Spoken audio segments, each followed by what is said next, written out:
The year that Dr. King was assassinated, Robert F. Kennedy was assassinated. It was also a year in which a lot of people were talking about poverty. And again, it brings up sort of the close of the mass migration. If you can sort of describe the conditions that many African Americans found themselves in, hoping to take part in that American dream, having gone north, those dreams were largely, for many, were dashed by the end of that decade, were they not?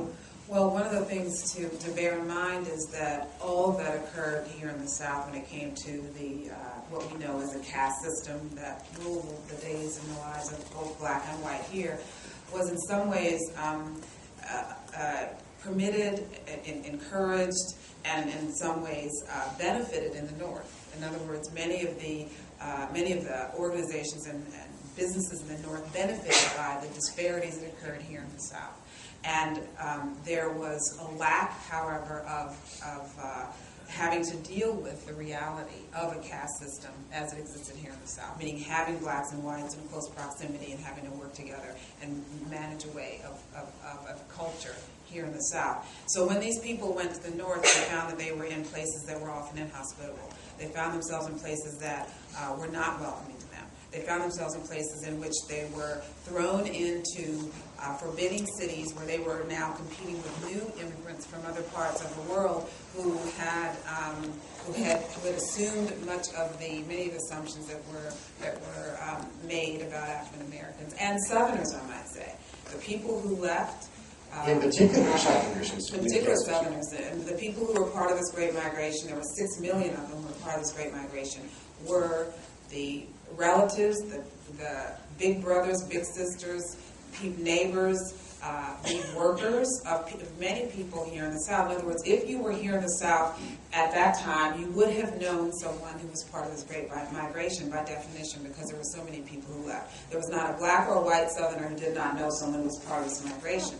And yet, when those people left, one of the biggest hurdles that they had to overcome was not just race, which was bad enough, but also being Southern. I mean, being Southern carried its own weight and burden when you were going into the North. And so they were discriminated against on every level, as you can imagine. They were coming from small towns and communities where everyone knew one another. They were going to big places where no one knew anyone, and there were all kinds of assumptions made about them. So they experienced all kinds of discrimination, but also out-and-out violence, which was all but equal to, in many respects, some of the violence that they experienced here. There were many people who faced such things as restrictive covenants. There were places where they simply could not move.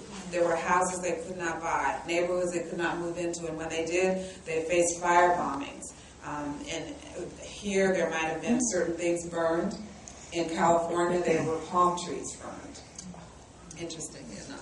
And you called some of this hyper-segregation, was there a term? Is that a clinical term? Yes, because there had not been any history, truly, of interaction between the races on any level, as there had been in the South, there developed such a high degree of segregation in the big cities of the North and the West that it's called hypersegregation. And those cities that were hypersegregated, became hypersegregated, and remain hypersegregated to this day, are all the cities that were part of this Great Migration, that were the destination cities that carried so much of the dreams and the hopes and wishes of the people who left in the circumstances that they did.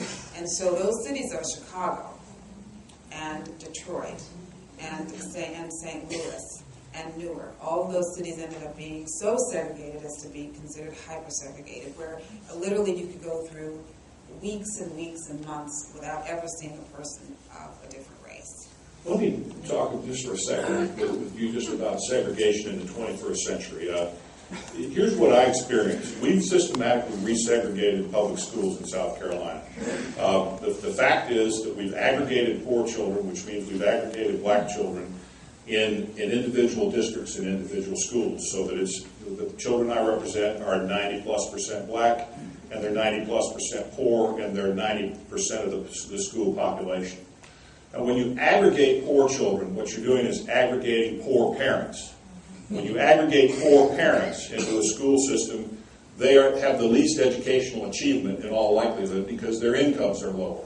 You also are aggregating poor real estate values, because schools drive real estate values.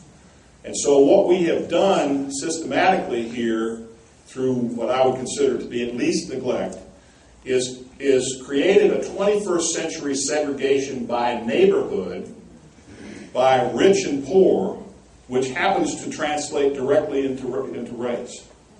So the challenge of the civil rights movement to me, Mark, in the 21st century, is to deal with the economic disparities and the gross inequalities that have been built in over the last 30 years in terms of incomes, and also in terms of educational outcomes as the incomes have become more disparate. The question I have is how do we deal with that? And I was fascinated, Isabel, by your book, because you make it very clear that there was no leader in the Great Migration.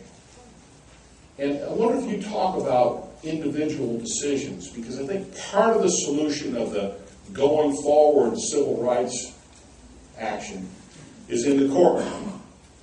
I believe that.